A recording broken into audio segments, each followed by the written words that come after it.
एक दिन SI Avinash police station में टेंशन से यहाँ वहाँ घूम रहे होते हैं।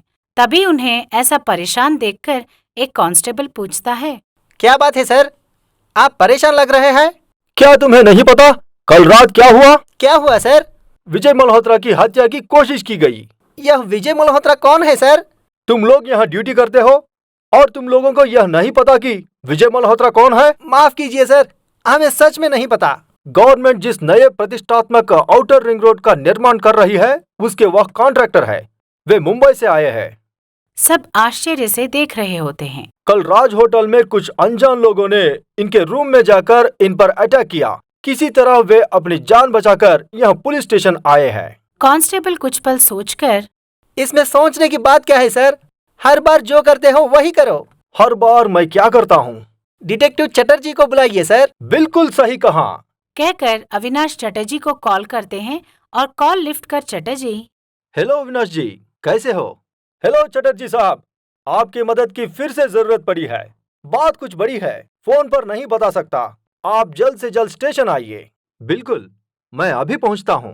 यह सुनकर अविनाश लंबी सांस लेकर कांस्टेबल से कहते हैं कि चटर्जी आ रहे हैं। अब हमें इस केस को लेकर चिंता करने की जरूरत नहीं। अविनाश के कहे पर चटर्जी सारथी को लेकर स्टेशन पहुंचते हैं। वहां पहुंचते ही अविनाश चटर्जी को अंदर ले जाकर मल्होत्रा पर हुए हत्या की कोशिश के बारे में सब बताते हैं।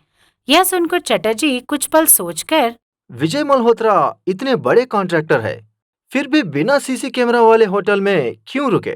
राज होटल में जगह जगह पर सीसी कैमरा है। और क्या, जिस समय हत्या करने की कोशिश हुई उस समय का सीसी कैमरा फुटेज देखते हैं, कुछ तो क्लू मिलेगा। अविनाश व्यंग में हंसकर, हमें क्या इतनी भी अकल नहीं है? हत्या की कोशिश 10:20 को हुई। उसके पहले यानी 10:18 को राज होटल के सारे कैमरास ऑफ किए गए। यह शायद उन अटैकर्स ने ही बंद किया, ऐसा हमें शक है। शक नहीं, वही सच है। इतना तो समझ आ रहा है। अब क्या करें चटर्जी साहब? विजय मल्होत्रा से पूछताछ करके देखते हैं, कुछ तो पता चलेगा। ठीक है, वह अंदर है। कहकर दोनों अंदर जाकर विजय मल्होत्रा से पूछना शुरू करते हैं। कल आप होटल जाने के बाद क्या क्या हुआ बताइए। कल 8:30 बजे मैं होटल वापस लौटा। 9 बजे डिनर करके मैं अपने रूम में सोने के लिए चला गया। 10:20 को कुछ अज्ञात लोग दरवाजा तोड़कर रूम में घुस आए और मुझे मारने की कोशिश की।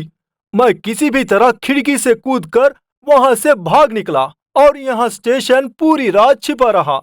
ये सुनकर चटर्जी सोच में पड़ जाते हैं, पर बहुत सोचने के बाद भी उनके समझ में कुछ नहीं आता है। तब वे फिर से मल्होत्रा से, आपके डिनर और सोने के समय के बीच क्या हुआ? ऐसा कुछ खास नहीं हुआ। अच्छे से याद करने की कोशिश कीजिए। हाँ, याद आया। करीब 10 बजे एक आदमी मेरे रूम का डोर जोर से खटखटा रहा था। मैंने जब डोर खोलकर उससे पूछा तो उसने कहा, मैं ऊपर वाले रूम में रहता हूँ, गलती से अपना रूम समझकर यहाँ आ गया और माफी मांगकर चला गया। ये सुनकर थोड़ी देर सोचकर चटर्जी मल्होत्रा से, अगर वह आदमी आपके सामने आए तो क्या आप उसे पहचान लेंगे? नहीं, क्योंकि उस वक्त वहां अंधेरा था। पर क्यों? वह आदमी उन 2 लोगों में से एक है जिन्होंने आप पर हमला किया था। अविनाश आश्चर्य से, इतने यकीन के साथ आप कैसे कह सकते हैं? उस आदमी के कहे अनुसार वह रूम में अकेला रहता है, फिर उसे डोर खटखटाने की जरूरत क्या थी?